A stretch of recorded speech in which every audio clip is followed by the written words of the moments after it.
My name is Optimus Prime, and you're watching Tales from Teletraan.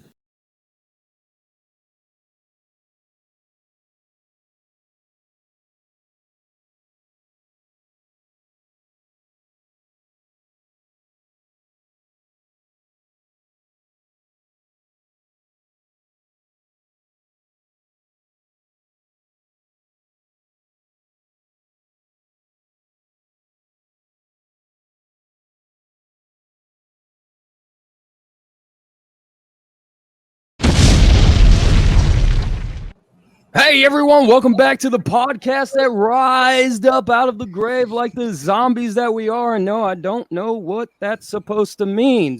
But welcome back to Tales from Teletraan.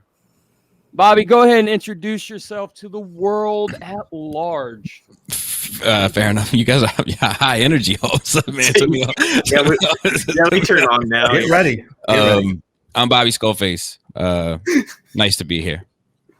You might know me from your girls' DMs. Alrighty then. I guess that's gonna lead into me. My name is Pack. My channel is 3 Live Stream, where I host a show with M3 Reviews and Sardonomus 82. I also do another show with Wild Card. It's a wrestling show with the Wild Card and Big Stan Harris, an actual professional wrestler, and we get it on and we get it live. Woo!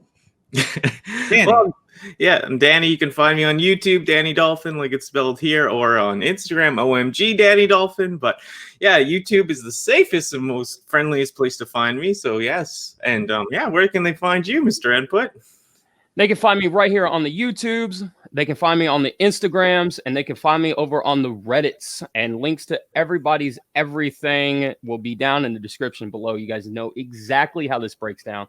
It's episode 80 something. So just go into the description and click it and do all that stuff. Check out everything else. That's all over there on the social medias. Well, guys, as always, every week I always ask, what'd you guys get this week? I know you guys got something awesome. Hey, before we do that, can I say something, sir? Yeah. I just want to say a couple words to Bobby. I've been watching the channel for a long time. I'm OG. I've been collecting since '99. I just wanted to let him know I appreciate what he does. I don't always agree with everything. I don't always agree with what everything any of us do, but I feel like the service that you perform and that you give is very useful. And I always say that your saying of if you like it, you win, just resonates. It's like one of the best sayings that applies, especially in this time and day when so many people are at each other with ridiculous stuff. So I just want to say I appreciate your channel, the way you come about it, and I have a lot of the same ideals that you do when it comes to build and aesthetic and all that. But I just want to say thank you, sir. Dude, I appreciate it, man. I'm happy to do it. You know, that if you like it, you win. That's I got to give credit to my buddy Adam. But yeah, like that. Like I've kind of put it into this culture, but it's I don't know. I think it's important to be critical and be able to have conversations that revolve around criticism of the toy and the company and the culture, without disrespecting the human. You know what I mean? Like it's. I think sometimes people think I'm talking to them, as opposed to kind of at them, you know, where like can we curse here? Yeah, absolutely. If I shit on something, they think I'm shitting on them, you know, but I don't even necessarily know them. I'm shitting on the toy, but they're taking the offense. Whereas I would probably be, you know, pretty kind to them in person, you know, Yeah. So, you know, but I appreciate it, dude. Definitely. I mean, there's just no reason to be hateful when you do stuff. I mean, a lot of times, I mean, we agree on a lot of stuff here, but even me and Input, we disagree, and we've had a relationship for a while and come to know each other, and it's just a mesh, you know. I mean, that's human, right? That's to disagree is natural. Like, well, actually, and I like to talk to people who have a little different views than me, because sometimes I'll learn something I didn't know before. it makes it more interesting. Otherwise, you're just stuck in some kind of echo chamber, and that's like, I think, as we can see on social media and other realms, that's usually the fucking worst thing that can happen. Right. That's one of the most dangerous things that could ever happen, is being stuck in an echo chamber, because ideas become stagnant and they don't flow. Conversations don't flow. Ideas don't flow. And then they just end up shoring up your own beliefs instead of being challenged to actually grow. Absolutely. Different opinions are interesting. It's good. Yeah. I figured we would be touching on the topic when we get to the topic, but I just want to make that known before we started Halls. Yeah, no, I appreciate it, man. I appreciate it. Yeah, for sure. So, Bobby, what did you get this week, man? I know you got. I got a SH Figuarts Wonder Woman 84, like the armor version, but I haven't opened it up yet. And I feel like I got something else, like a DC collectible statue that I got, I think, off eBay or something. But and I got a pair of shoes, like shoes. What kind? They're some kind of Nike. I don't know. They ended up like I just like the way they look. I had to order them from Italy, which sounds like a flex, but it's really not. And they came here, and like they're like, I don't know, they're one of those shoes like made from recycled parts, but I didn't even realize that. It's not like I bought it for any sort of environmental stake. But I just like the way they look, and then they happen to have that. So it's just interesting because, like, you know, I got 3 kids, man, and you devote so much time, energy, money, effort into them. And now that they're becoming a little bit more like independent, you know, where they can pour their own orange juice and that kind of stuff, like we're able to kind of, you know, I don't know, slide back into something nice for a minute. Like I forgot what, you know, not that I'm a super bougie person or anything, but I forgot what like $100 jeans feel like as opposed to $40 jeans. And I forgot what, you know, $170 sneakers feel like as opposed to $80 sneakers. And, you know, because you make those kind of sacrifices. It doesn't mean like kids have spilled jelly all over them. And, you know, so it's not worth having. But now that they're a little older, everything's a little bit more well kept up. And, you know, I don't know. Yeah, I have a thing. I'm sorry. Go ahead. I was just saying that he's able to, Bobby, you're able to spoil yourself a little bit. Yeah, a little bit. So I like shoes a lot, and I've been told I'm a shoe whore. And that's Marcos. Shout out. What up, Marcos? That's the guy on my channel. He loves your show too. So, shout out. Yep. So yeah, I just been getting back to it a little bit, and it's been nice. You know, nothing crazy or too indulgent, but just like you know, not feeling like a fucking dad every time I step out of the house. Kind of just feeling like a man instead of a father. It's nice every once in a while. So. Yeah, for sure. I get that. Totally get that. Yeah, that's it for me. I think that's it. All right, Pac, what'd you get this week, man? I got this. I have a lot of local friends around here. One of my local friends picked this up for me. He does a lot of the pre-ordering, and I just get them from him. But this is the Batman Beyond, the regular release, you know, non-Build-A-Figure. Yeah, with the face or whatever. The McFarlane figure. I'm a huge DC fan, and I'm a fan of Batman Beyond a lot. He also got me the last. I can finally read it now. It's going to be a Snake Eyes Dead Game number 5. It's the last one in the series. And I met his son for the first time. I've been trying to link up with him and his son for a while, and his son gifted me this, which I'm really happy to get this. The Scarlet Witch Marvel Legends. So is that the Marvel Legends TV show one? Yeah. So shout out to my friend Lance and his son Brandon. I do appreciate that. Got some G.I. Joes, Frostbite, Serpentor with his chariot, and he comes with the Snowcat too. Snowcat's over here. But that'll do it for what I got. Nice. Sweet. Well, I traded in like all that Cyberverse stuff. I had like a grocery buggy full. I went to this comic shop near me, or like, well, out of town, 3 hours away. And yeah, they gave me $1,300 for everything. So I picked up some stuff there. They had tons of Transformers. Got that RI Nemesis Prime with the trailer. Got a G1 like Skull Cruncher. That's cool. If you need someone to dust those, you can send them my way. Yeah, I will. I got some Beast Wars like Japanese, I guess Neo, right? Input maybe, right? Yeah. And I finally got that Leo Convoy that I've been wanting forever. So for trade. Like I got all this stuff for trade, so I mean, did pretty well. And then I got some other IED stuff. I'll just show it quickly. The Magnus and Prime. I've always wanted these, and they were not too expensive in the box for trade. So I was like, okay, I'll grab all that. But yeah, it was so nice to get rid of all that Cyberverse stuff. I realized like what an impulse addict I was to buy all that. I did not need like that. And that's a whole nother topic. Wow. I know. But yeah, that's what I got. I will say that honestly, I think you made out like a bandit with all that Cyberverse stuff. Yeah. When you sent me the pictures, I was like, damn, you're gonna get like $150 for all that. Yeah, the guy who drove me down, the car was packed like to the nines, and they had a huge trunk and like back, and it was just like, yeah. Did you get all that stuff you just showed on the trade?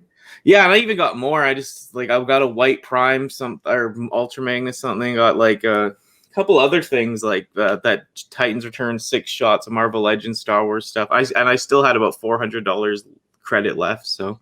It'll be in the next Danny's World. I'll show it off then or whatever, go through it thoroughly. But yeah, be easy on the Ultra Magnus because I got him back in like 2003. Mm-hmm. Always had him combined as the Omega Prime version. Omega Prime, I do believe.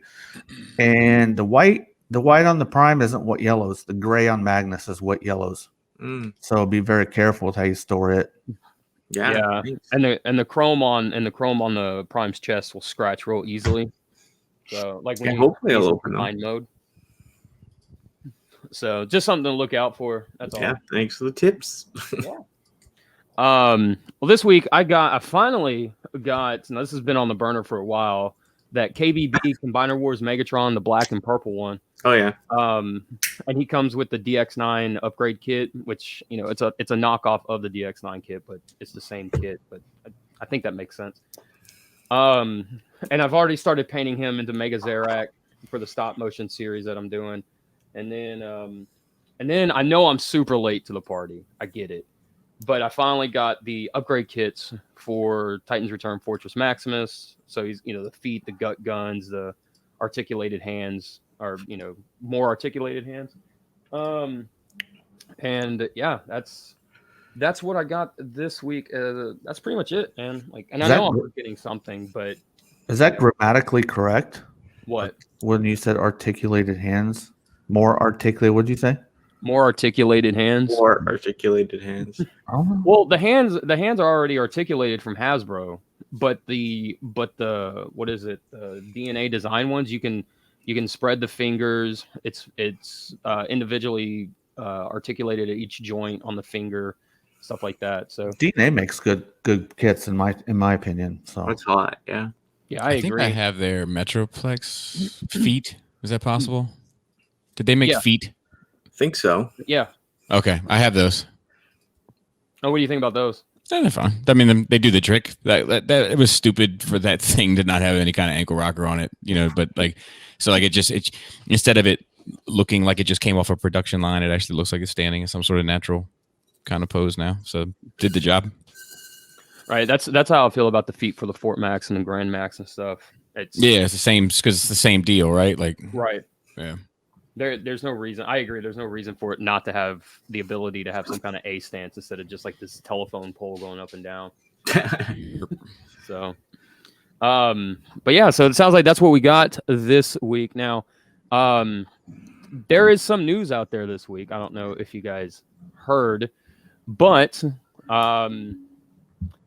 there's news. There's always news. There's always Transformers news. And it looks like right up out of the gate, we got a possible first look at a Masterpiece MP55 Nightbird. Now, this is obviously going to be based on the Masterpiece RC mold.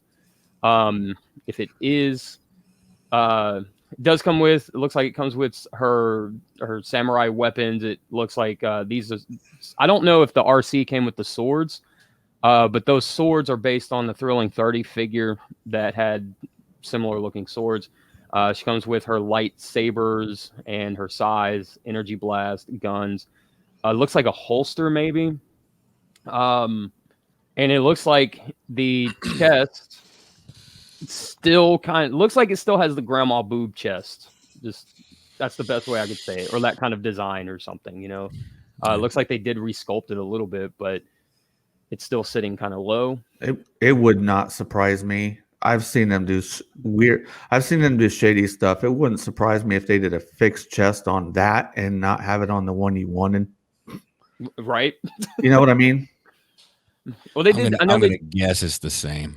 Like just playing the odds because they've become very financially motivated. I feel like in the last 2 to 3 years. So I would guess that the least they could do would be the route of travel. Would be my prediction. Mm-hmm.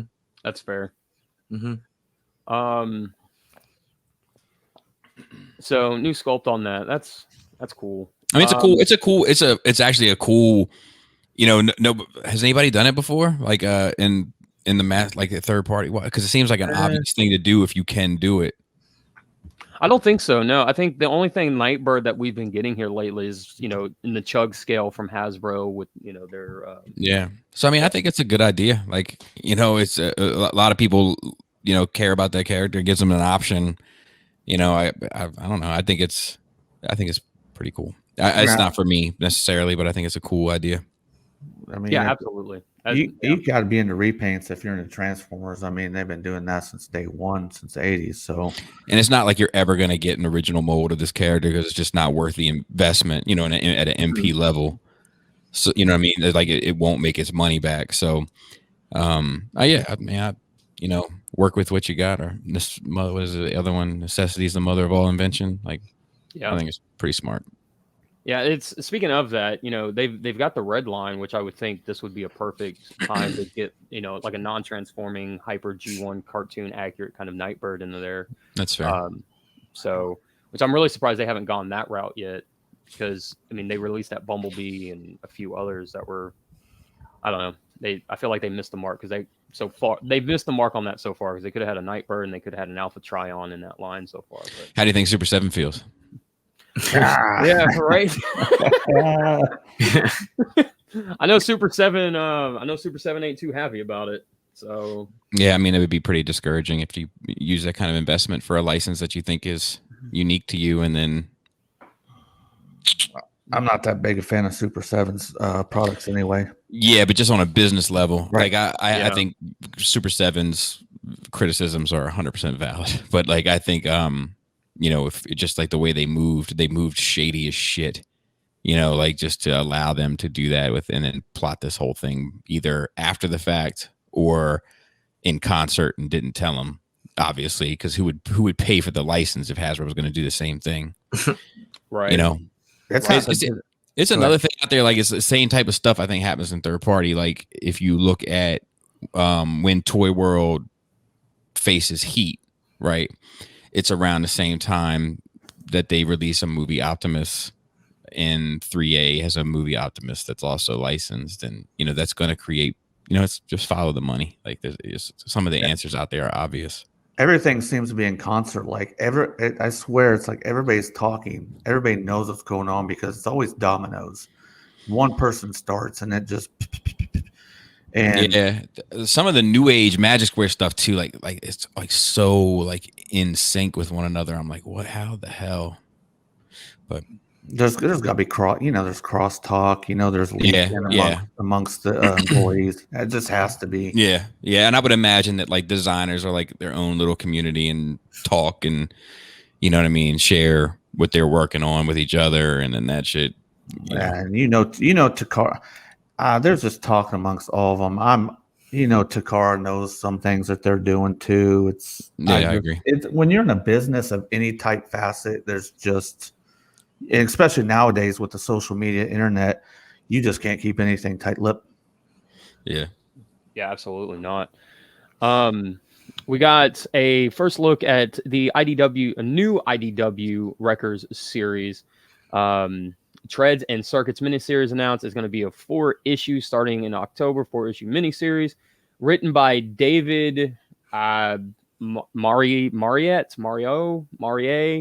not too sure, and illustrated by Jack Lawrence, which did Transformers Last Night, Surging Colors, and the colors are done by Candace Hahn from last year's Transformers Back to the Future crossover. And then we do have a cover right here from the looks. And this is just going to be, different, how comic books go. Different covers have different artists and stuff like that. But It looks like it is set in the new IDW universe, so I am interested to see their take on the Wreckers. So really, really interesting so far. But here's some of the interior colors and everything, which looks very bright, very colorful. Looks very, very cool. I'm in it because it's the Wreckers. So, Yeah, it didn't. I'm gonna be honest with you. That doesn't do much for me. Yeah, it looks too bubbly. It looks too cute and friendly. I don't like Agreed. it. Yeah. Agreed. It looks like all of the fucking fangs and venom that used to be in what IDW was doing has just been completely removed. It's like, where are the ponies at? Yeah. I do like colors. Yeah. I do like colors a lot, but I will agree that the first run from 05 to 2018 is just there's a lot of grit and grime in that shit. So I definitely I bailed on the new series. I tried. I got to like issue 8. I'm like, I'm fucking out. I'm done. Yeah. And they're doing all these peace signs in this, like, ee. Or it's a countdown, 3, 2, 1. Yeah, Yeah, and then he's leaping. But I will say the new IDW series, I got to issue 19. I couldn't go, and I forced myself to go to 19. Yeah. Dude. I kept telling myself it's gonna get better. It's got to. Just ain't what it used to be. No. That's why I'm curious how they did with this Snake Eyes Dead game, because IDW is the one that did that. Mm. So curious to see how they've done with it. Yeah. My thing is that if you put a Wreckers anything on something, I get suckered into it. So I will pick up the first issue of this and see how it goes and how it reads and how it flows. I mean, other than that, they've already changed the Wrecker logo, it looks like. So, Yeah. but I'm in it to give it a chance. Let me just put it that way. That's big of you. Hey, God's order. when does this episode go up? Next Saturday. Okay, I just happened to go on BBTS and like they have a whole bunch of Fans Toys pre-orders like on there now that they didn't have. Everybody, bink. Like Do they? Soar reissue, I saw that. Drag Strip, Quietus reissue, and Apache are all currently live. It just seems weird. Yeah. There's a lot of weird stuff going on over there, so I try to keep tabs on it, but it just happened to hit my radar just now. I apologize for the interruption, but No, feel free. I mean, like if there's anything strange, dude. that's crazy. Yeah, by Saturday, this stuff will be a memory. Yeah, I for mean- sure, no doubt about it. By the end of this pod, it might be a memory. Yeah, right. Balls. 320. Yeah, For Quietus? Oh, No, they can keep that. I'm sorry. oh man, I come can't. on, man. Dude, I can't, man. I can't with their prices, dude. Fans Toys, when they re-released, or when they finally put the pre-orders up for Skull Smasher, I forgot. Damn, I'm trying to think of what they called it. Anyway, Skull Cruncher, the Chomp. Chomp, yeah. They finally put up pre-orders for Chomp, and I was really excited. And I went to go check, and whatever it was, I think it was like 280 or something. I was like, "Oh no, I can't. I'm out." Yeah, it was. It was. I think it was 250. I think it was like a Hot Toys price, 240. Yeah, that sounds about right. Yeah, but it's like, and I agree. I think that it's too much. But I also feel like, I don't know. There's a part of me that's like, man, if you're, I don't know, if you're BMW or let's say you're McDonald's, right? And your Big Mac is $3. If you're Burger King, what do you charge for the Whopper? right. I see what you're saying. So if you're major, who's Fans Toys' biggest competitor? Takara, And who's Takara's biggest competitor? Fans Toys. And how are their prices both looking these days? That's what I keep coming back to. But I feel like that's why Takara. I've said this before. I feel like Takara. The reason they increased their prices a while back, because if you watched, all of a sudden Takara just went. Phew, the prices went way the fuck up. Yep. Yeah. I feel like they did that so the third party would go into the trap, because third party's like, wait a minute, our stuff's better, and we charge less. Let's fucking charge more. And it's like a trap. Now we got them charging more, so you get what I'm saying? Yeah, but go ahead. I was just gonna say, but not every third party is doing that. I feel like it's really only fans. It's just them. Yeah, it's just them, and they're selling out. Like Takara is not selling out. Like that's what I'm minutes. saying. Fans Toys is their biggest competitor. So if you have a competitor in the third party, why not try to manipulate them? And that's what I feel like they did with their prices. I feel like all they're doing is putting more money in Fans Toys' pocket, though. So what you're so if I'm following your line of logic, Pack, you're saying that they raised their prices to try and trap Fans Toys into raising their prices, and in doing so would cause them to lose money. But it backfired in Takara's face. But okay. Like anybody that's hitting them with competition right now, it's only Fans Toys. If somebody else comes along, because you got to admit, for years, I've said, look, third party is killing them. Their product's better, it looks better, it's built better, and that's what I want. And Takara doesn't want to hear that. You know what I mean? So I don't know. That's just the way I believe, man. $320 is fucking insane. Yeah, that's really expensive for that. And I think this is their second price hike. And it's the third release. Yeah, because they had that cartoon. Then they had the cartoon one, and then the shiny one or whatever. Yeah, it might be their fourth release. They might have had the cartoon one, a reissue, and then another reissue. Maybe. But you know the third party company is like, wow, our stuff's better than that. We should be able to get a little bit more for our stuff. I mean, even the Fans Toys drag strip's up $100. Jesus, man. Good. Wow, dude. No, like I said, I can't. I can't justify.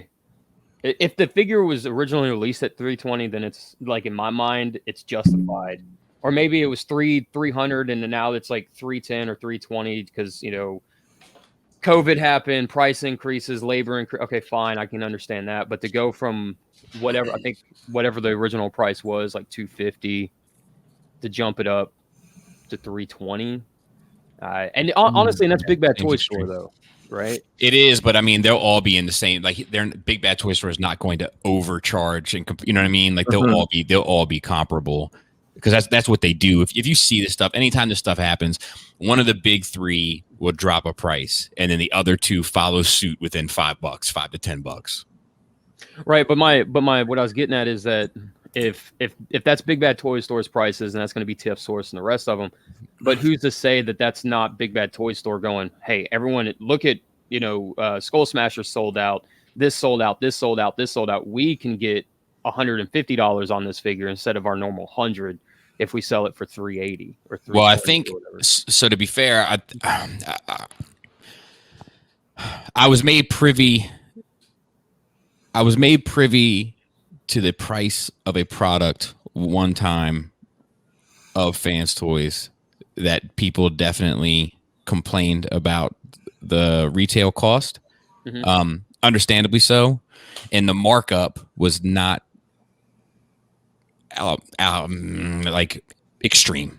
It wasn't an incredible markup. It was like, for me, like I mean, I'll be honest, like anything that I produce that I'm selling, like merchandise wise, like my markup is 100% starting off. So if it costs me $50 to make, I sell it for $100.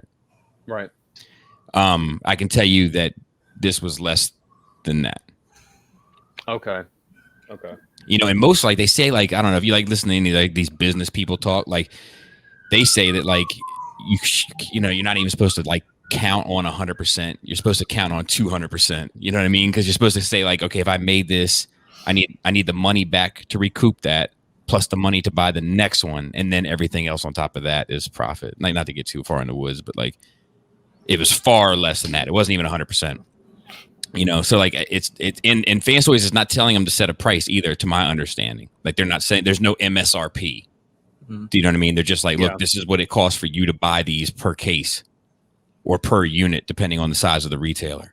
And then the retailer is acting accordingly and chalking on top with whatever they think is appropriate. And I can tell you that what I saw seemed like an appropriate price. Okay. So what you're saying is that is a fair markup for what BBTS had to buy them for.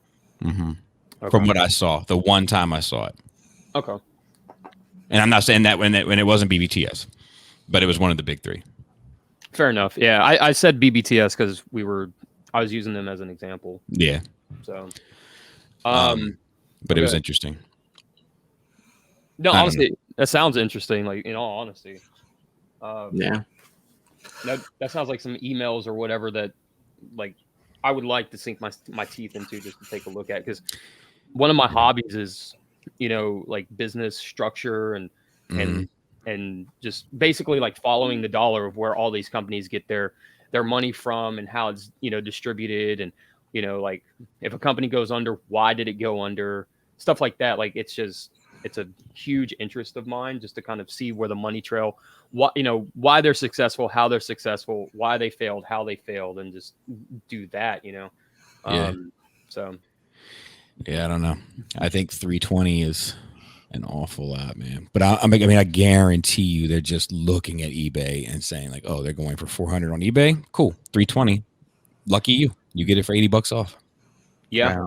That's very fair too. And that's definitely a situation. I mean, we go to a con. How many times have people put a figure out? It's on eBay for 150, but it's 130 here. It's $100 here. Secondary market's been around for decades now, and it just seems like it's really playing into the cost of these figures in the past, year and a half? Yeah. Why all of a sudden now it's been out there for fucking ever that it works like this? So. Well, that's been a thing like across the board. I've seen it in video games and a bunch of other stuff too. E-commerce, e-commerce. So. Yeah, absolutely. So we got Dreamstar Toys DST01-001 Sling Shoot. I mean, this is their own take on Slingshot, and this is going to be their non-G1, non-tune accurate, their own design Superion, and this looks incredible. This is what I like to see from Transformers in general, whether it's third party, Hasbro, whatever. I like to see new interpretations of old characters. This just looks stunning, absolutely stunning to me. Especially like the big old thighs and the feet and everything. Just it looks heroic. I think it looks cool. It reminds me a lot of what Kang Toys is doing, but it looks cool. I didn't even think about that with Kang Toys. Yeah, I have to agree. Now that you say that. Yeah, it looks all right. The edges are just a little too round. Sorry.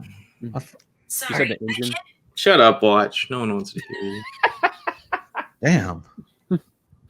You said the engines look a little too round? No, just the in robot mode, like the edges of the robot guy. He's kind of not Michael Bay, but you know what I mean. Like it's just rounded a little too much, like a little more square to him. I gotcha. Freaking my eyes out with that fucking mouse. Keep moving it around like that. Damn it! Have a seizure. I got. How much is that thing? How much is this? Does it say? It doesn't say, but it says it's 22 centimeters tall. So I guess that's what. Yeah, 9-10 inches tall. But no, it doesn't have a price. It says price and release date. Not concrete information as of yet. So if they're a pricing it similar to Kang, a limb for Kang, what was that? Yeah, they were both 60. They both. So Kang Toys go for about 150, and I saw a pre-order for this that was 150 also. Okay, 150 for a jet. I don't have a problem with that. No, it's fair. Yeah, definitely. I feel like that's really a fair price. Transformers King Grimlock 3-page preview of issue 1 is up if you guys want to read it. The auto converting Optimus Prime is gotten more pre-orders up. Pre-orders will be live Tuesday 19th, which is 2 days ago as of this recording. So and it's still $700. Has anybody on here pre-ordered that? Nope. Negative. No. This is like Robo Sapien times 100. Yeah, I don't like it. Yeah. I'm surprised it wasn't a crowdfunded piece. Yeah. They had, I know they did, this was in the works for like 2 years because we saw like the prototype Facebook. And yeah, but it was like just some company. They weren't affiliated with Hasbro or at least in public knowledge, they weren't affiliated with Hasbro when they made this, and they also made a Hound as well. And one other one. They made 3. Yeah, There's a Hound, a Prime. I can't remember the other one, but yeah, they've been around for a while. yeah. So I think Hasbro in this case, I think Hasbro saw it, swooped in, and was kind of like, hey, put the license. Here's the license. Here's the Autobot logo. Do this, and we'll sell it for you, and we can, do the profits. We can figure all that up. I think Which is that's smart. what I think happened. Yeah, But definitely. you can't, you know what I mean? If you can't, they should have done that with a lot of these companies. Swoop. Yeah, I agree. Swoop, yeah. If everything has to evolve and go somewhere, so you know what I mean, or it just dies. So self or automatic transformers is the thing in the next 25 years. That's actually good. Yeah, all the kids raised on iPhones that are lazy, they like this. Yeah. I'm lazy. Lazy. Transformer Dinobot Adventures Optimus Prime and Bumblebee is out in Canada land. So if you guys are up there in the frozen north, feel free to go check that out. Hey, it's warm up here right now. Moon Studios. Now I will say that I did cancel my pre-orders because we have only seen the gray prototypes for like the last year and a half or something like that now. So I did cancel my pre-orders on these guys because I really want to see colored images and stuff now first, since they're taking so long. Yeah, we know why and who. But wait, is that the go back one picture? Yeah, that's the torso for Raiden. But is that the middle bot that forms it?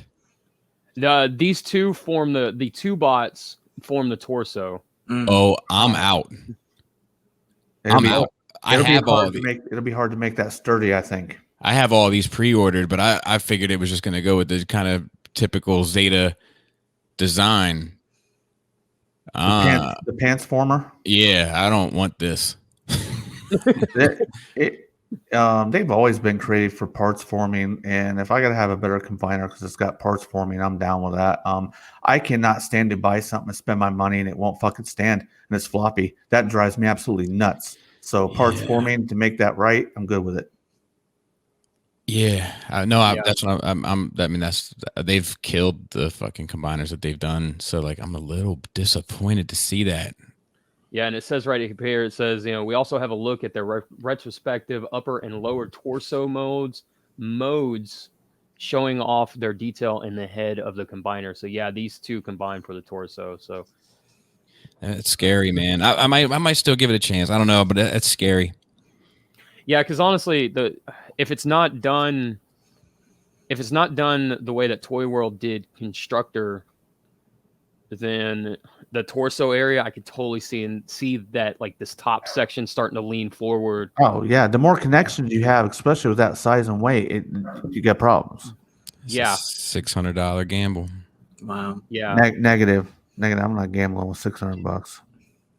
Yeah, that's honestly, that's a shame. And this is honestly, I hate to say it because I love Raiden. He's one of my favorite combiners. But if that is the case, then this will be one of those situations where I wait for the review to come out, watch a review on it, and if I miss the initial release, then I'll just like what I see, then I'll end up getting the.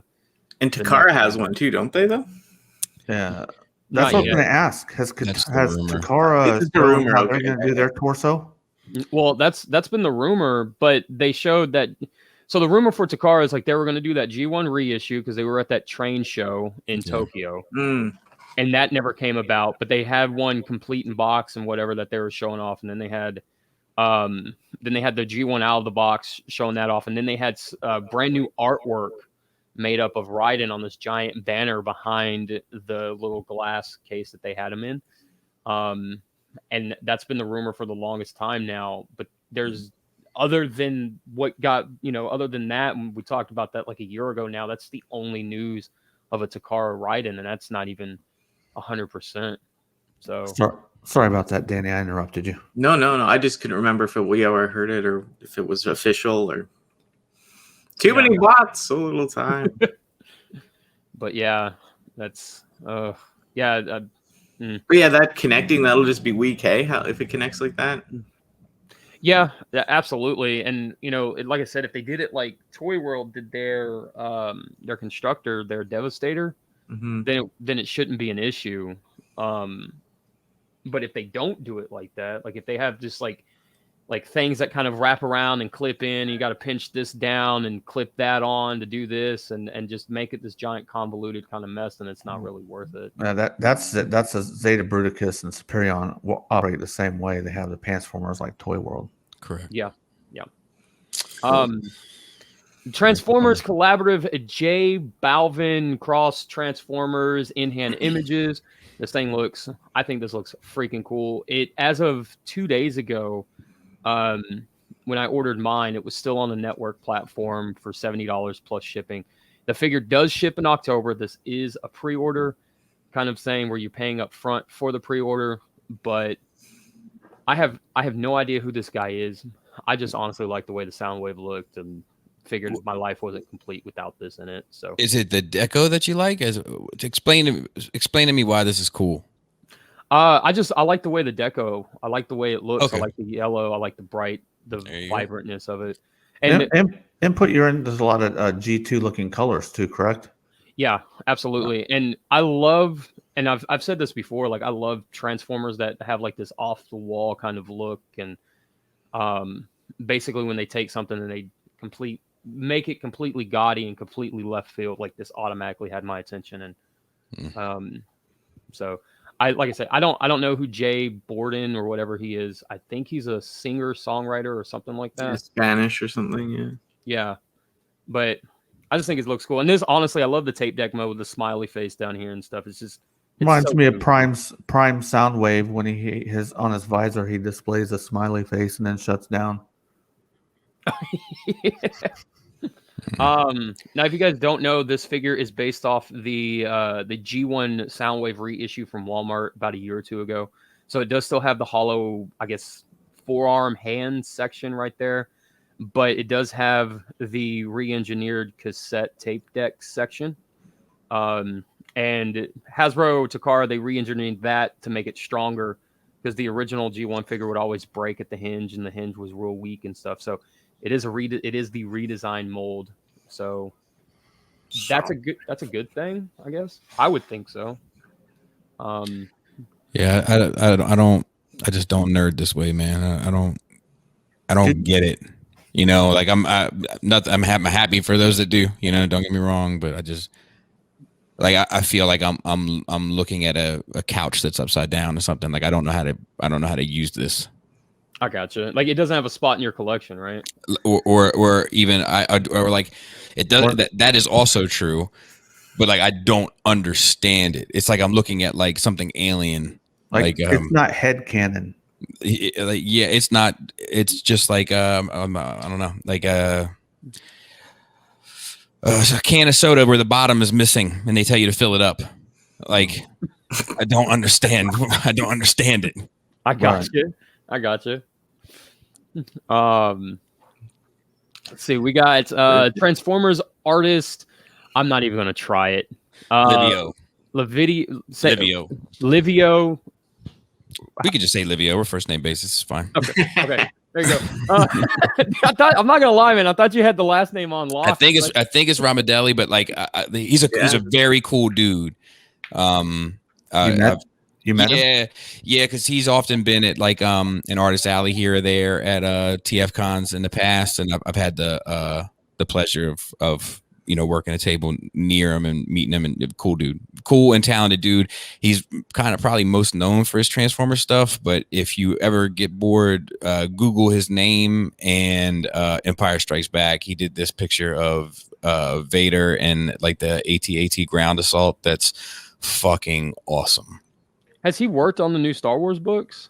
I don't think so. He worked on it was like a 3-part. I think his claim to fame is like this 3-part series that's kind of like a prequel to the Milne or the kind of the golden era of IDW. I can't remember the names of the books. It was 3 parts. And they were compiled into 3 trays, and I have them. I just don't know the name of them. But he has like a very dark, gritty style. People either love it or hate it. I happen to like it. Oh man, I think this Devastator picture right here, that looks amazing. That looks very intimidating and very like imposing. Yeah, I want to. dig that. I do want to take a minute to say something.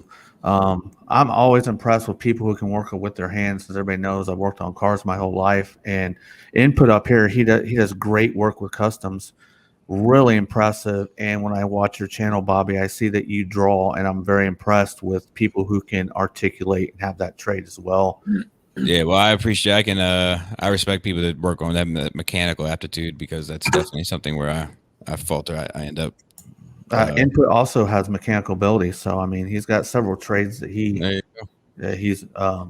he can do well. At first time I got a custom back from, I didn't know what was going to happen. I never told you this, Input, but I'm like, I wonder if this thing's gonna come back to me with like sticky, globby fucking paint, and I got it back. I'm like, holy fuck, damn. I mean, I even requested glow effects on it. He nailed them.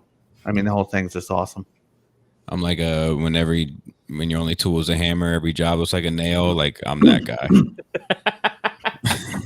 Yeah, I seen that shelf though you put together with all that lighting though. That one thing that looked crazy. I was like, oh, I'll never be able to do that. Thanks, but I have my buddy Joe who comes over and lays out the blueprint for me. Yeah. So I got to give him credit, because then I haven't seen him on your channel. That was a good bro. job though, man. I wish I could pay someone to do that, because that stuff looks sick. Yeah. Yeah, it's not hard. The Norfly system that we have in there now, it's not hard. Yeah, he doesn't pop up on the channel very often, but like he's my co-host on Nerd Rage every week on the pod. So that was a great video though, honestly. Like, yeah, Joe's good people, man.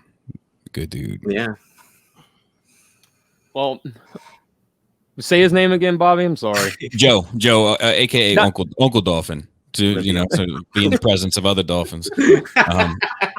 But we called him Uncle Dolphin because he one time, like, we were joking around about stuff, and he was like, well, I'm Asian, so I don't have any body hair. So I was like, oh, you feel like a dolphin, and then we started calling him Uncle Dolphin. Oh wow, that's amazing. That is I love nicknames. Everybody gets a nickname with me, and that's just when you describe how some people get what they get. I'm infatuated. I'm intrigued by that. Joe's a good dude, man. He's cut from a different cloth. Like, is he your shadow transformer? He's also Robert Bonehead. Whenever the KO version of Skullface is on there, he's Robert Bonehead. It was funny is I met him through my channel. Like, he hit me up because I made like a Maryland joke, because that's where I live, in Maryland, and I made a Maryland joke, and he hit me up and he was like, dude, that joke was spot on. And I was like, where do you live? And he told me, and I was like, well, let's fucking get together. So he came over, and like we like hit it right the fuck off. And he anyway, now he lives 3 doors down from me. This is crazy. Like the band, huh? Yeah, just like the band. That's a stupid joke. Y'all let me know if you hear fucking Long Crew in the background. They're getting ready to do some work, so just let me know if I got there's an echo. Okay. So yeah, Livio will be at TFCon Baltimore, October 22nd to the 24th. I'll be there too. Do what? I'll be there too. Okay, Bobby will be there too. I got a room. Nice. Me and Marcos M3 got a room. Nice. What are you doing? What are you doing there, Bobby? You going to be a seller? Or are you just going to be? Yeah. It's too close. It's too close not to set up shop. It's like 30 minutes away from me. Like, it's too close. Okay. Let's see, weekly sightings. We got a 80 in stores. So awesome. Happy hunting on that one, guys. Transformer Rescue Bots, Optimus Prime, Jumbo Wing Jet in-ham images. Studios Series official Transformers reveal of Grindor, Bumblebee, Jolt, and Thrust, which I don't know why that's official release information, because we've already talked about that like 3-4 weeks ago now. Kingdom Titan class Autobot Arc is out in Canada. IDW's My Little Pony Transformers 2, the crossover preview of issue 4 is out. And TF Nation welcomes the Transformer Prime's creators to the big broadcast of 2021. So, and TF Nation, I think, is doing a, I don't think they are doing a virtual convention again this year. So Transformers Cyberverse Wave 2 battle troops found in the U.S. Funko Pop Retro Toys G1 Shockwave confirmed as a Target shared exclusive in the US. Yay, more exclusives. Rise of the Beast Optimus Prime vehicle mode spotted. Awesome. Kang Toys CY Mini 01 Ferment Legends Scale G1 Dive Bomb. I didn't know they were doing a Legends scale. I knew they were doing Predaking, but I didn't know they were shrinking these guys down for a Legends scale. So that's pretty interesting. I think he does have translucent wings. This looks pretty cool, actually. We don't know what that one looks like combined either, for the record. Oh, we don't? No. I mean, like this one is like, it might be the biggest scam third parties ever pulled off ever, but you know, I'm 3 bots into this thing. That's what, 150 times 3 to $450 deep into this, and I have no idea what I'm buying. That's a first for me. Now, if you're not happy with the combined mode, would you sell it, or would you? 100%. Okay, you wouldn't immediately. You wouldn't display them separately. Negative. Not that they're too stylized, and that doesn't mean that I think that they look bad as a result. They don't blend in with the rest of my collection now. You know, like they're too far off the beaten path. I gotcha. Okay. So like I said, I didn't even know they were doing miniatures of those. So that's interesting to me. I missed the announcement on it. And we've got Beast Wars issue 6 preview up on iTunes. So if you guys have iTunes, feel free to go check out that preview. Generation Selects G2 Ramjet in-hand images. This is their right here. So I think, yeah, I mean, the colors do look a little, I wouldn't say, yeah, they're a little washed out here in the photos, but you can definitely tell what they're going for here. And it's spot on G2 Ramjet. I'm in for this 100%. Got mine on pre-order. Give it to me now is how I see it. Dude, put it right next to that yellow Soundwave, man. Yeah. Actually, I do have a G2 shelf in the house, and I've got the yellow Constructor and all of the modern Hasbro G2 stuff sitting up there. Mm-hmm. And that Soundwave is definitely going up there with this Ramjet whenever he comes in. Yeah, I like this one too because I always wanted the G2 one as a kid. My family never bought it for me though because they're too broke at the time. It's before the Beast Wars era. My family had money. I was like, oh, now I get toys with their stupid animals.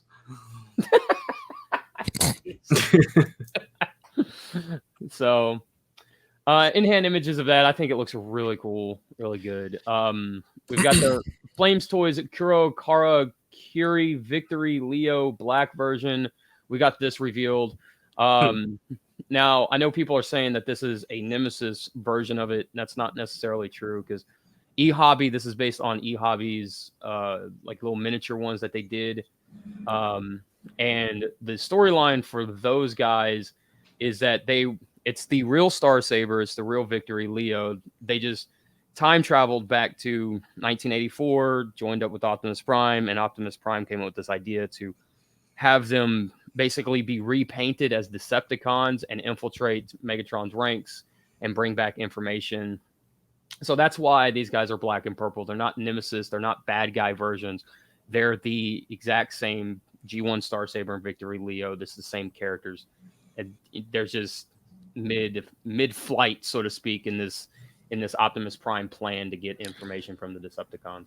My buddy Robert got the proper version of this in today, like the regular deco version. And his first impressions were not glowing. Oh, really? Quite the opposite. So I'm looking at it soon, I think, but he did not give me much faith. And he's loved everything they've done, you know, so. Did he get the giant combined mode or did he just get the... Yeah, he's gotten every Flame Toys release that is not a model kit. Okay. Is it quality that he doesn't like? Is it aesthetic? Hold on. I'll read you. A little inside look at the 4 Dummies chat. Hey, Bobby, what's black gold and falls apart? Wow. I said, tell me, and he sent me a picture of it. And I said, oh no, hate to hear it. And he said, yep, super tight joints combined with not so tight connection ports for all limbs for combined mode. With the paint and the delicacy of all the pointy bits, is extremely problematic to pick up, try to pose it, and have his legs fall off. And his hind legs, when they fall off, his entire lower body is splitting and then falls apart as well. Other than that, it's beautiful. Shaking my head. Wow. Yeah. So they were not glowing first impressions. Now, It's a very expensive piece to have such issues. Well, this isn't their lane. This is something they normally do. Yeah, I think. Yeah, exactly. I think that they probably, like, I guess I don't know. I guess the allure is that the Star Saber has the IDW connection, right? Which is their lane. And then once they did that, then they figured, well, we could probably get the kind of G1 purist folks into this if we also have the Lion to go with it. And then, like you said, since it's not like, you know, they're not an expert in this particular field, they probably just don't quite know what they're doing yet. But that's a very expensive piece to not be confident in. Yeah, that's a really expensive mistake too, especially if they want to go back and fix their problem or what issues or whatever with it. But. So I'm anxious to take a look at it, and I hope I don't break it. That's always my biggest fucking fear with that shit. So you're taking a look at his? Yeah, I'm not buying this. I bought the well, no, actually, I was gifted the Tarn. So like a whole bunch of people like banded together and bought me the Tarn. But I would have bought the Tarn. The way I handle this kind of stuff, it's like a statue to me, right? Like I collect some statues, but I'm not gonna buy.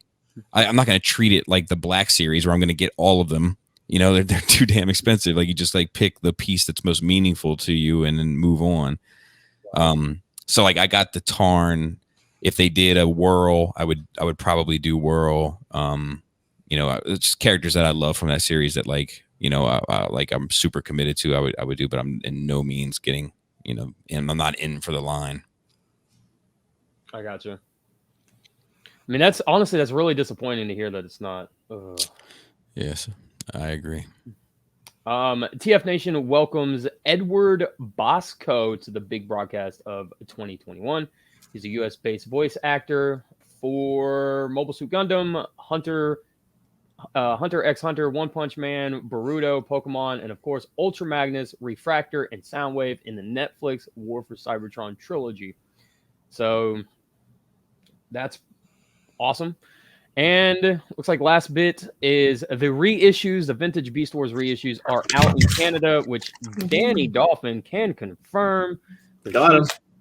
She's got them. All of them. Now, if you guys are keeping track of the show, you guys know how the show goes. And this is the episode review. So this week's Generation 1 episode comes from Season 3.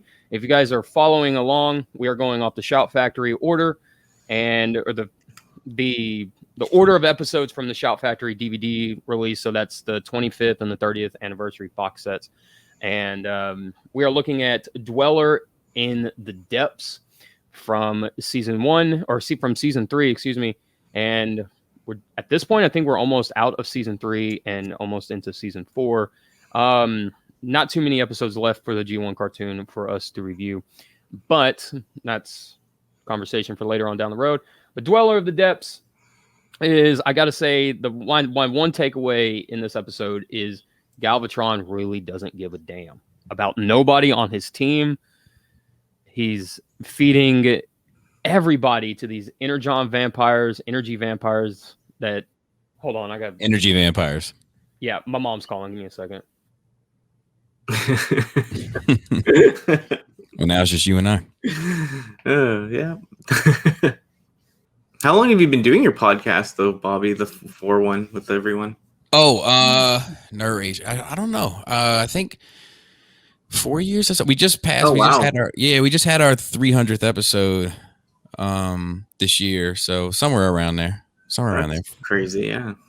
Yeah, it's good, man. And the nice thing about it is that we do it in person. Like, that's cool. Yeah, it's just like it's a whole different vibe, you know, because like you like facial expressions and stuff. Like it's like you're right there, and the jokes land a little bit. You never have to worry about the lag for a joke to land and all that kind of stuff. Like it's a good time. Yeah, most of the podcasts that you see that like take off and do really well are the ones that like have guests in person. Yeah. So it's cool. We just talk shit and then on special occasions, if we get to do it in the evening, I'll get pretty banged up and then start saying things I wish I hadn't. And hey, that's my bag. I get banged up pretty good on my show, bro. You do, Pat. Yeah, he does. Yeah, Yeah, you do. You and M3 are crazy, dude, on y'all's show. So energy vampires. Yeah, Galvatron don't give a crap in this episode, man. He's feeding Scourge, he's feeding Cyclonus, he's feeding all of his troops to these energon vampires. Now, this episode revolves around the idea of transorganics, kind of, I would argue, like a predecessor to maybe like Beast Wars technology in the Transformers universe, something like that. At least the concept, not necessarily the origins, because we all know Maximal's Predacons, how they evolved from Autobots and Decepticons. But I think this might be like the planting of the seeds a little bit in the universe. Maybe. I doubt it, but whatever. Who knows? So basically, also, the feel of this episode is completely different from the last two episodes that we looked at. The last two episodes were very Decepticon heavy, very Decepticon storytelling heavy in that regard. This one, in the beginning, very much shifts focus. It's very high energy. It's very Autobot feeling. It's very happy. It's very go-lucky kind of feel to it. We know Springer bringing in the energy conductor, whatever Perceptor calls it, and dropping it in. It's very Autobot-esque, people helping people, getting stuff done, rebuilding Cybertron, and like I said, it's got that very happy kind of feel to it. There are animation errors in this episode, but for the most part, it's animated extremely, extremely well. At one point, Springer is called Rodimus Prime, which I don't know how you make that mistake at all, but it's G1 cartoon, so there you go. They're fine. Sorry, they're finally done with their freaking machines out front. So sorry about that, bro. That's freaking two of them just going to town out there. Jesus, but it's all right, dude. You're good. You're good. But I thought it was kind of stupid that RC picks up Galvatron's fusion cannon and defeats it. Yeah, he had it on his arm the whole fucking time. I will say that it did. That reminded me of like a toddler picking up the bazooka, the way it was scaled. Yeah, just he had made his cannon look a lot bigger. And in retrospect, you think about it, so to speak. So to speak. Yeah. So to speak. But you think about like the way it's scaled in the animation, that would make Galvatron like 3 times the size of RC. That I don't know, it just didn't work. I did like the idea. I thought it was a cool idea. I don't know. I've always liked when good guys use the bad guys' weapons to stop the bad guys. Kind of shows like how desperate they are to win or whatever. Kind of puts them in the same line as the bad guy, if that makes sense. Like, I'm going to win no matter the cost, Mm-hmm. So she's picking up his cannon to use it. I mean, she's not using it against Galvatron. She's using it against the giant Energon monster. But also one other takeaway from this episode is, like in the movie, if you die, you go gray, and then your body becomes weakened or whatever in the case of Starscream, and he crumbles. But the continuity that I absolutely thought was really cool is that all these characters are essentially becoming living vampires, which is the living dead, and they're turning gray when they do so. I thought that was a really neat nod to how G1 Transformers die. They just go completely gray, and that's it. They're gone, And so I thought it was a neat nod. Which top 5 vampire movies? Do what? Top 5 vampire movies. Don't say Twilight input. I'll lose respect. No, I know. No. Top 5 would be Underworld, Vampire in Brooklyn, Nice. I know.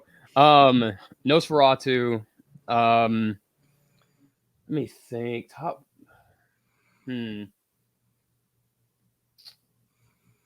Geez, I can't think of any. I can't think of the last two. Anybody else? I don't watch a lot of them, but I do like the Underworlds a lot. That she's choice. She does.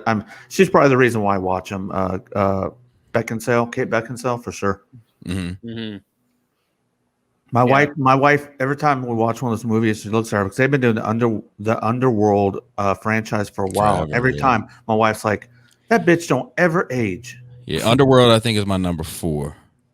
But yeah, definitely top 5. I agree. What's your top 5, Bobby? Bram Stoker's Dracula is my number 1. Okay. Interview with the Vampires, my number 2.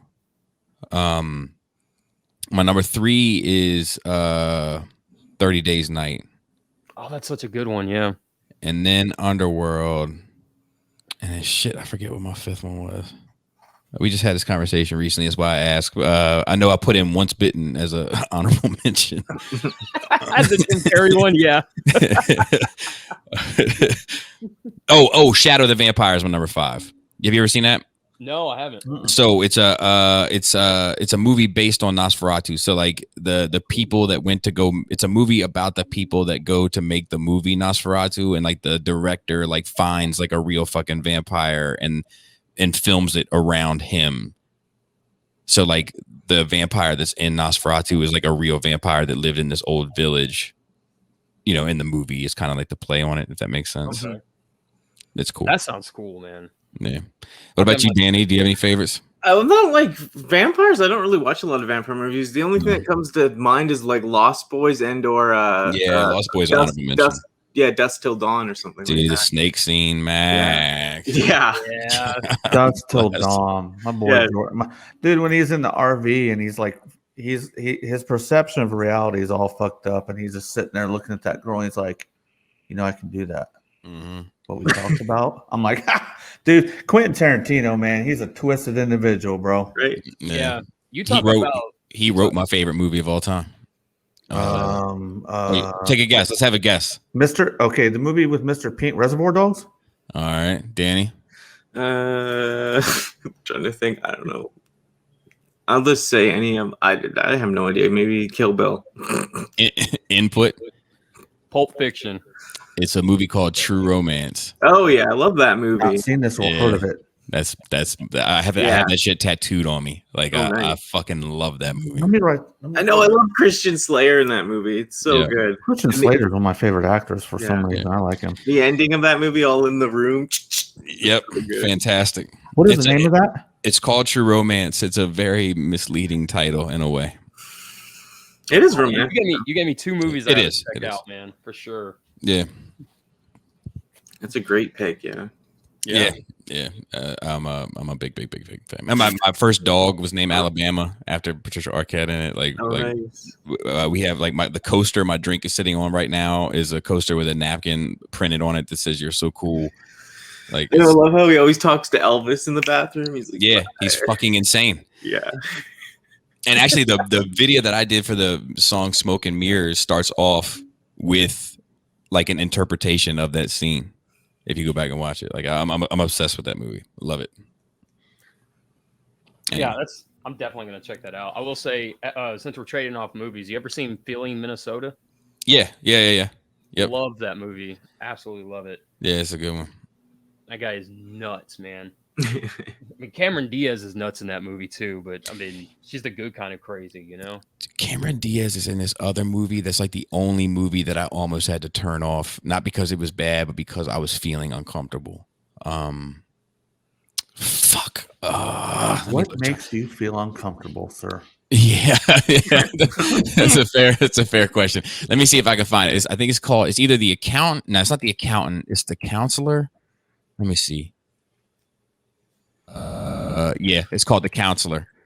It is fucked up, and there's this one scene in particular, and it's directed by Tony Scott, and it was like his love letter. No, it was directed by Ridley Scott, and it was his love letter to Tony, his brother, who had like killed himself like a year before. Like he shot it in Tony style, but who directed True Romance? Look what we're doing here. Now we're fucking podding, and it deals with like these people. I think running guns or drugs for the Mexican cartels, and there's this one act of retribution that's like carried out in it that like it was so fucked up to even fathom that I my stomach, I got sick to my stomach. I almost had to turn it off, but I weathered it. But it's fucked. High recommend for me. Dude. All right, so that's 3 movies. That's 3. That's 3. Absolutely, definitely checking them out. So real quick before we go into the topic for this week, did you guys recommend the episode or no?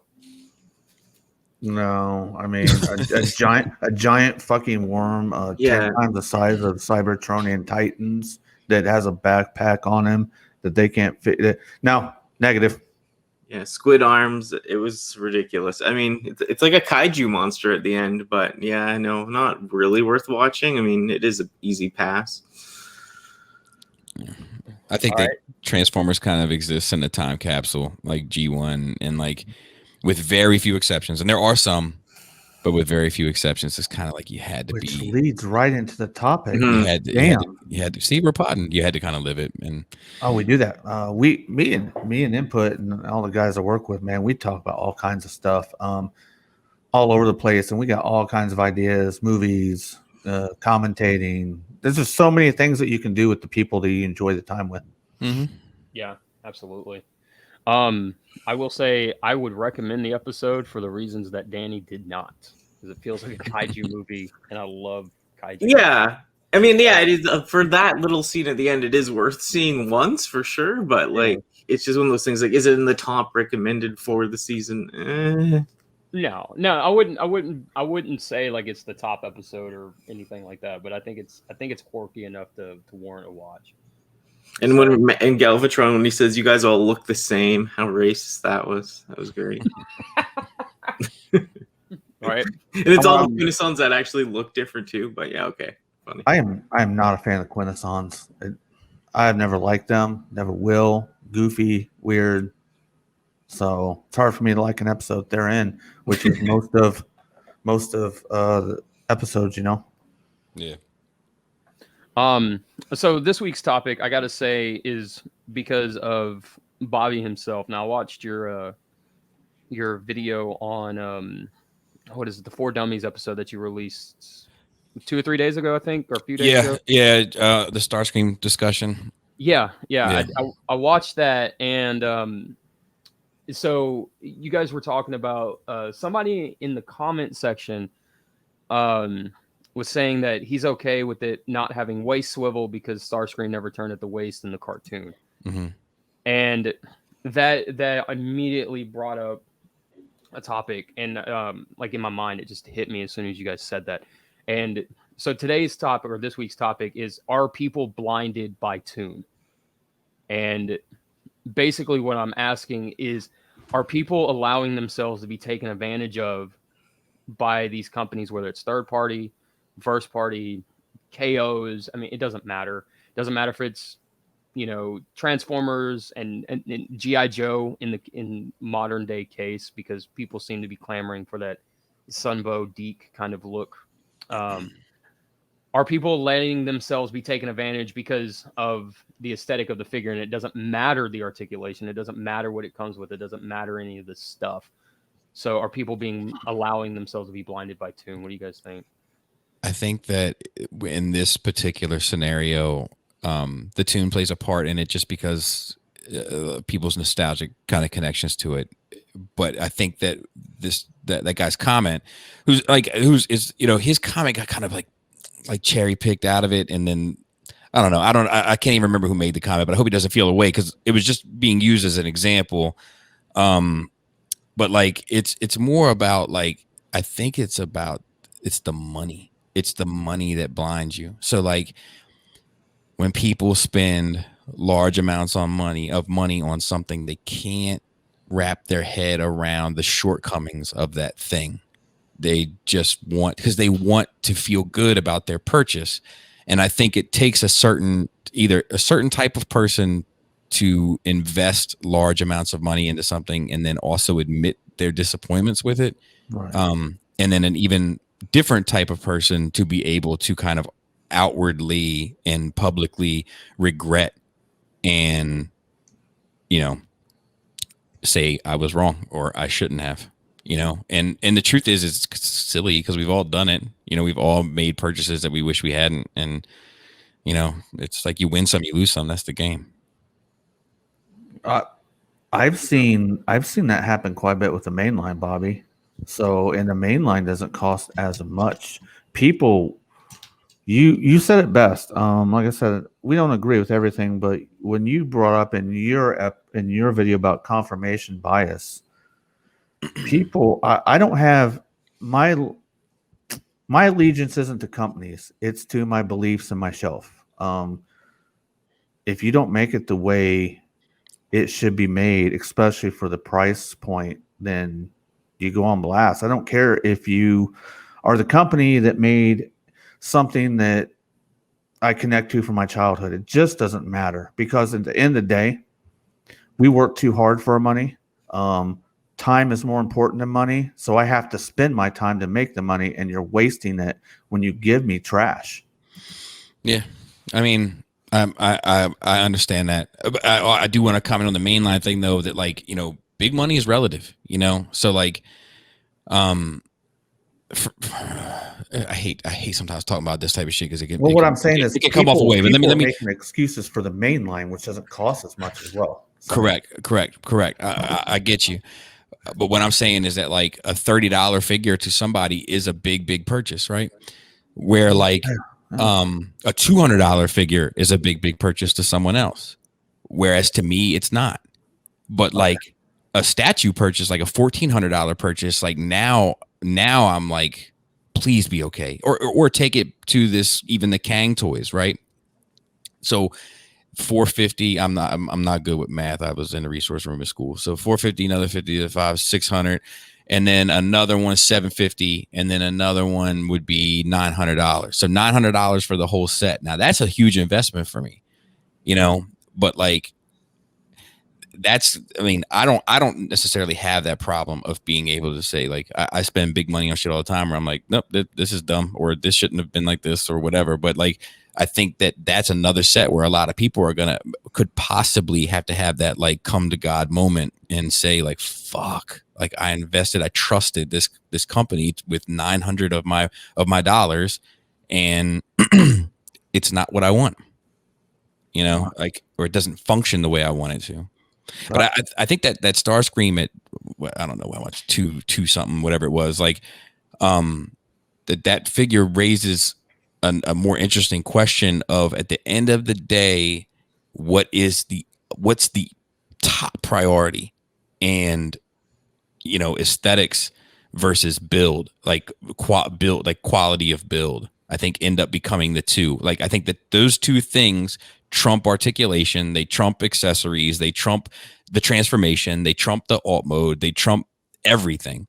What matters most is either the quality of build or the aesthetics, and then it's up to that consumer to decide that for themselves, and also based on their subjective feelings regarding the design cues.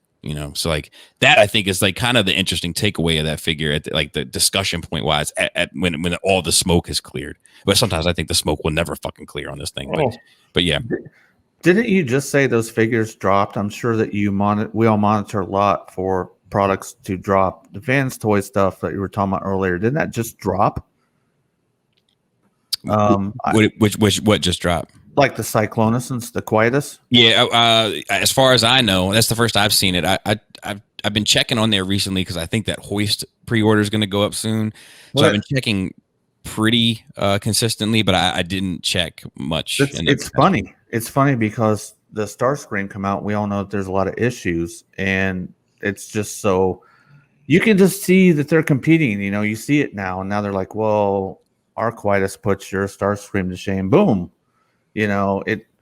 I don't know. I just find it ironic that, because But I think that Starscream's inconsistent though. Like I think that's the biggest problem with it is that like, I show on mine that the ankles are floppy. Like there's no denying it. I show on mine that the ratchets, one is just completely shaved off in the hip, and then the knee ones are just weak. But I hear from people, and I take people at their word, and in spite of what my kind of instincts tell me, I hear from people that are like, all my ratchets are perfect. So like that's a QC issue. That's somebody in the kind of assembly line, for lack of a better term, fucking up. So I don't know. Well, a lot of people, and I'm sure multiple people that have it that are trusted sources. Do they have the same problem that you have? So I don't know that many people that bought this that I like are in my super close circle. Robert got it, but I haven't even spoken to him about it. I'll text him right now. We'll get a live response from Robert. I feel like it kind of relates to the are people blinded, because this thing is very tuned, and is it across the board? Like the only thing I like about that is that I never liked that they had the where the wings meet the fuselage or whatever, the side they got the long pointy pieces that come down beside the waist. Yeah. They got rid of that. I wish that some of the other ones like the Maka toys or the Takara one, I wish they got rid of those points a long time ago, because it does make that area look better. I kind of like the points, but even still, mine is, and that's totally a subjective thing, right? Like, so there's no right or wrong there, but mine, like the pointy pieces that fold up, is another one that's like I've showed that like they flop around, that they're not held with any kind of real tension. Those pins, like it's just poor, and it would be my luck that I would get the poorly assembled one, but like at the end of the day, had that figure been built well, I would have gone into my final thoughts with like, look, this is an amazing figure. Simultaneously, it is not for me, and left it at that. Like even that Prime, right? Like the 44 was that? I get the numbers all fucked up. Yeah. So like the Prime, like I was like, look, this is an amazing Prime. It's the best Prime out there. I've handled all the Primes, and I'm telling you, in my opinion, it is objectively and subjectively the best one available. And I will not be getting it because I think it's too much, and I think the other ones are fine for their price, and so like that's the thing, is that like I don't know, sometimes like I do think that toon plays a part, but I think that like that Prime was going up against the TE one. The TE one was very toon, so I think there's a lot of like brand loyalty in it and a lot of investment protection in it. People are loyal to Takara. People are loyal to Fans Toys. People are loyal to MMC. Like there's a few companies out there where they just have a hive, and Takara is one of them. And I get it. I used to be in the hive, but it was just when things started changing that my views started changing. And I find it really interesting that you say that like it's mind hive and stuff like that, because my deal with Transformers has always been I buy it if I think it looks cool, or like say if like I have MP11 and I'll use the Starscream as an example. Like if my MP11 broke and I like the Starscream, the new, was it 52 or whatever it is, then I would buy that new Starscream if I liked it, and then not even replace MP11, right? Like I mean, like I buy what I like, and whether it's third party or Hasbro or Takara or Masterpiece or whatever, or yellow Soundwaves. Yeah, absolutely, like the yellow Soundwave, exactly. If I like it, if I like the way it looks, I'm totally in on it, 100%. Right. So I think it's interesting that you bring up like the Mind Hive, because I can't wrap my head around like brand loyalty like that. Like you were saying earlier with the yellow Soundwave, like, it's a Coke can that's empty bottom. You're telling me to fill it up, right? Right. I can't compute with that, because it's like, yeah, well, I saw that term, the hive, right? Like like in the way that I'm using it comes from like Beyonce, right? So Beyonce has like this super huge, like fiercely loyal fan base, where like some guy says that she couldn't sing recently, and her fan base like sunk their restaurant by just giving it 1-star reviews for days and days, right? So like, and it's called, and you're gonna love this, it's very quaint, the Beehive, right? So the thing about that is that like it's that hive, it comes from something. It's not just like, it's not meaningless. Like it comes from an artist touching people, so to speak, persistently and consistently with a certain caliber and quality of music to them. And I think the same thing goes for Takara. I think the same thing goes for Fans Toys. I think the same thing goes for MMC. The reason why these hives exist is because they've been pretty consistent and decent to more than decent or better than decent or great offerings. And I think that I upset that sometimes because I'm not, in spite of popular belief, I'm not really loyal to any company. However, I'll openly admit that like I will buy every Fans Toys piece because I'm a fan of what they make. But if that changes, I'll change. I bought every Takara piece until what was the first one I didn't buy? Sunstreaker, and somebody gifted me that. But I haven't bought any MP since Megatron, because Megatron was like I felt like Padme. I was like they're going down a path I cannot follow. Like. But they have this hive because they've earned it, you know, in many ways. But like it takes a long time once you've built that loyalty due to pretty well painted, pretty well sculpted, pretty well put together things, that like, you know, people defend it, right? Because it's theirs. You know, I'm not attacking the figure or criticizing the figure. I'm attacking them liking the figure. That's how they feel about it. Right. Just like this yellow Soundwave, right? Mm-hmm. Like I think, like Input, I think you're probably a great guy. I think you probably take care of the ones you love, and you know, pay your taxes on time, and say your prayers probably once in a while. Eat your vegetables as accordingly. Like I think you're probably a good guy. But I think that yellow Soundwave is ridiculous. But it's got nothing to do with how I feel about you. Do you know what I mean? Right. And it would be ridiculous for you to take that and think that it was about you. It's just like a record, right? If like you are a big fan of X band and I'm a big fan of Y band, and I say that I'm not into that band, it doesn't mean that I don't like you. You know what I mean? But like, but people put it on themselves like a jacket. Yeah, you say that to somebody, people got to put up the Dukes. Yeah, don't fuck with my shit, you know. Right. But what do you think, Danny, about the tune? I mean, I like it on the.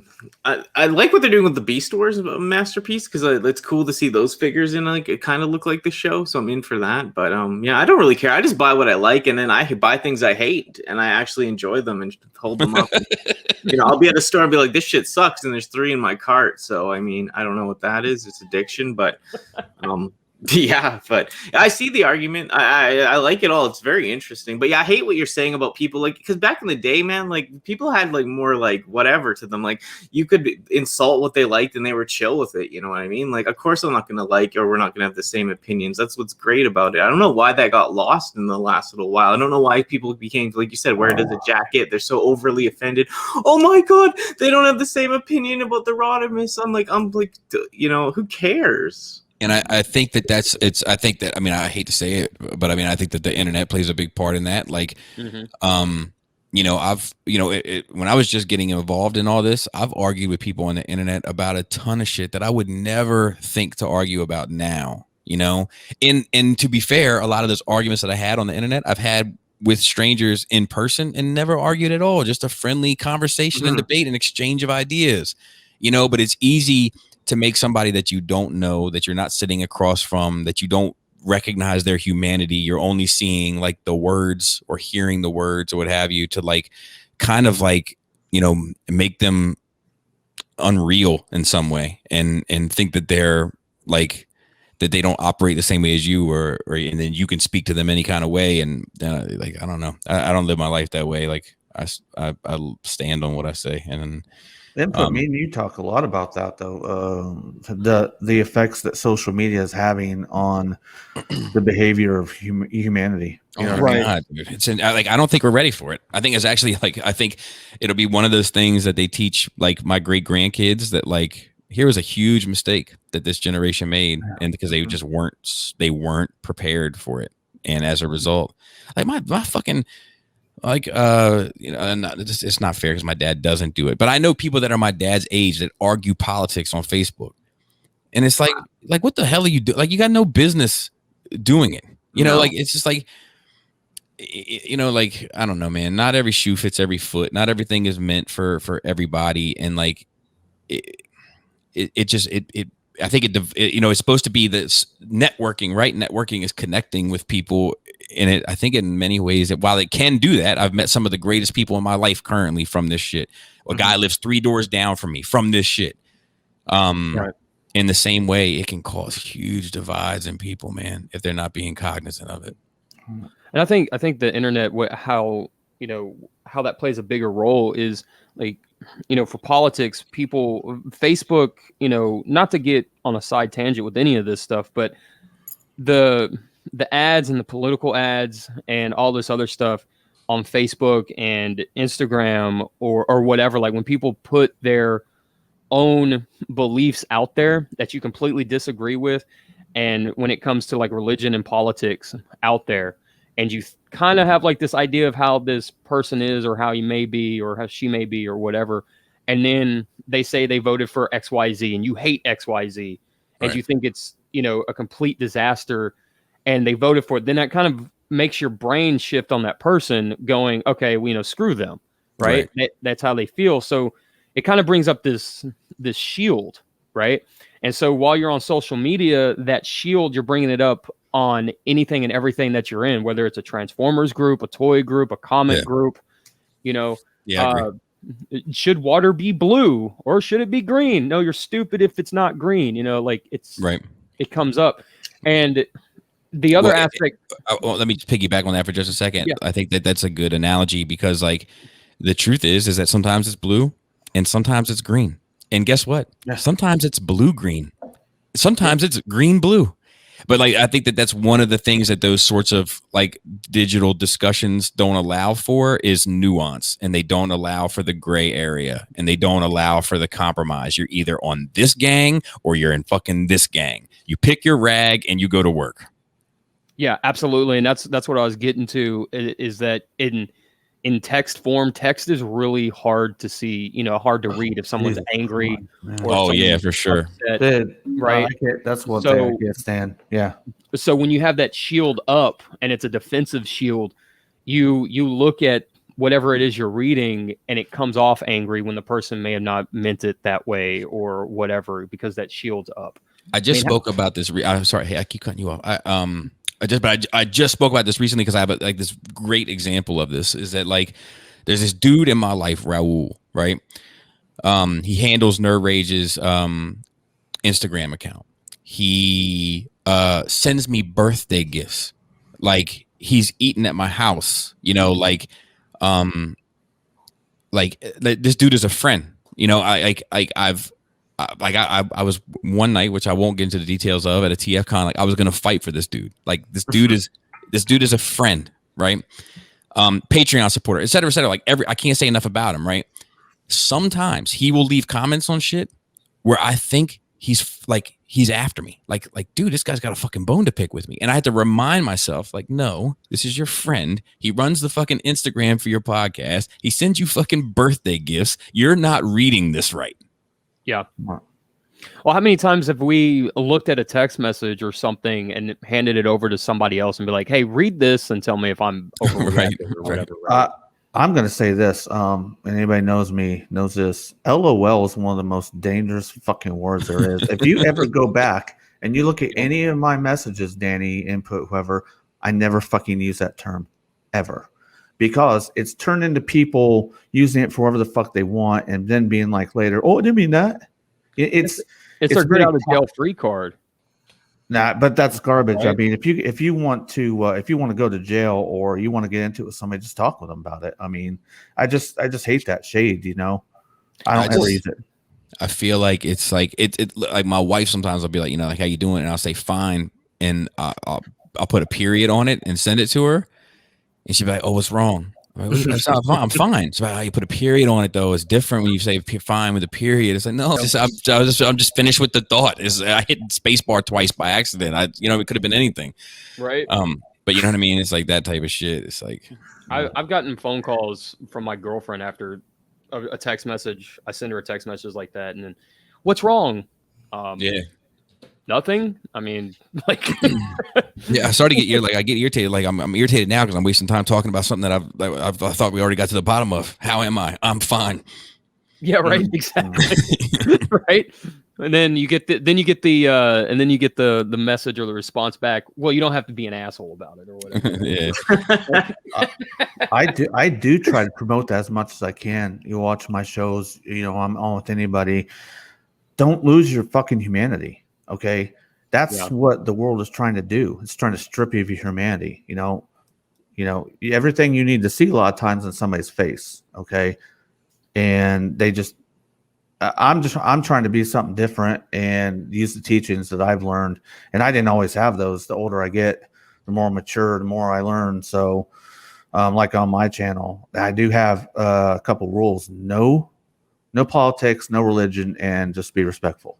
Yeah. Well, so politics and religion are extra tricky, right? Because like that's what's interesting about them is that like if you get into like heavy political or religious discussion at a certain point, because the thing about like if John is a Republican, an extreme Republican, and Jack is an extreme Democrat, like theoretically, they both want the best for the country. They just have two different views of the choices that are made in order to get to that point.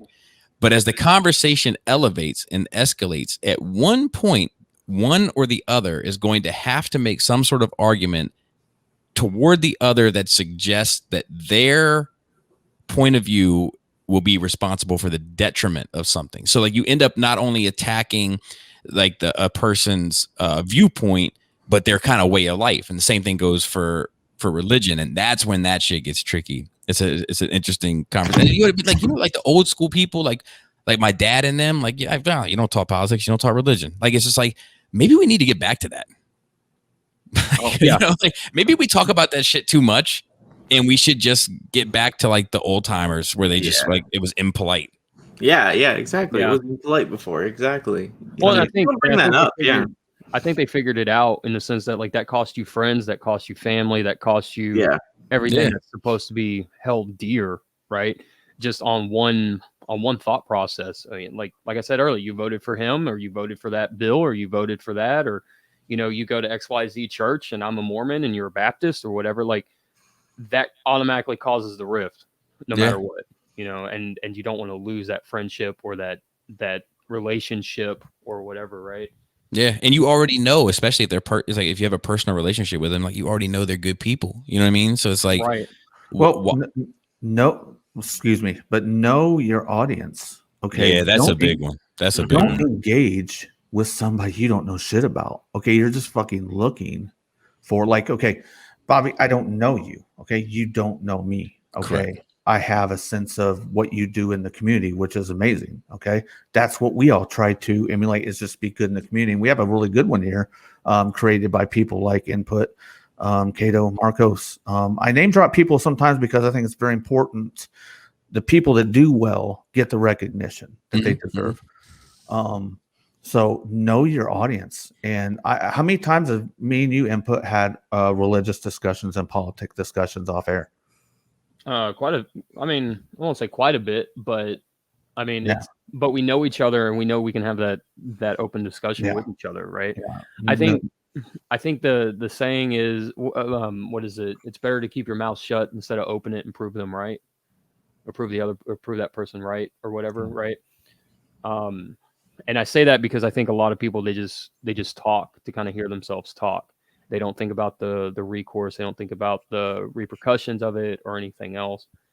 Because you see it now, like, everybody pops up on Facebook or social media or whatever. I voted for this guy. I voted for that guy. Yeah. And that starts this huge chain reaction of whatever it ends up causing, from that situation. It starts at that point. Right. Like nobody can keep quiet or keep their mouth shut when it comes to social media, because that person essentially is protected. Like you don't know where that person is. You know, you don't. They're behind a keyboard. You don't know what they look like. You don't see them. You're not friends. There's no, there's no real loss there. Oh, I got kicked out of a toy group for saying that I liked, XYZ church or whatever, right? And it's not that big of a deal, because there's no real repercussion there. But I will say I do agree with you, Bobby, that we do need to get back to, No. you don't talk like that. You don't talk about religion and politics. Yeah, unless you're like you two have like a super comfortable relationship, and I have people in my life that I have a super comfortable relationship having those discussions with. But like, I think it has become kind of too common to have them, and the truth is, it's like, the like the previous, like the great generation, and like even the boomers, I guess, like they didn't do it, and they didn't do it for a reason, Right. Absolutely. I mean, and they also probably, they have more important things to worry about at the end of the day. Yeah, so I think that's a great point. Like, I think that some of the things that we like bitch and complain about, like, here, I'm like, man, it's gotta show you how fucking good life is. Like, there was a time when people could like get attacked by a bear when they left the house or some shit like that. Like, you know what I mean? Like, Yeah, it's perspective. You don't have that. You don't have that problem anymore, man. Like, maybe we can learn something from that too. There's a lot of people who are entitled and I'm like, you ain't entitled to nothing. I mean, I ain't entitled to my next breath of oxygen. So, right. But life is whimsical, man. I just say enjoy it, enjoy what you got, and enjoy what you're doing, and don't try to bring anybody else down with it. Yeah, I think most people are the hero or the villain in their story. You know what I mean? Yeah. Nobody's the villain in their story. So, right. So everybody, for the most part, considers themselves to be a good person, and it's more so about finding. If you find out how, then you might have more in common with someone than trying. I think real is obvious. You can deduce real from fake, and it doesn't take long to figure that out. Yeah, some longer than others, but I get you. Yeah, absolutely. Well, guys, I want to say thank you to everyone who watched this episode. I know it's been pre-recorded, and but hey, is what it is. And I want to say thank you, Bobby, for coming on for this episode of Tales from Teletraan. Thank you. My pleasure. My pleasure. My pleasure. Danny. So, as always, guests always get on the show, always get final say. So, what piece of advice, Bobby, do you want to give the world out there who's ever listening 100 years from now? What would you tell them? Let the circumstances dictate your actions.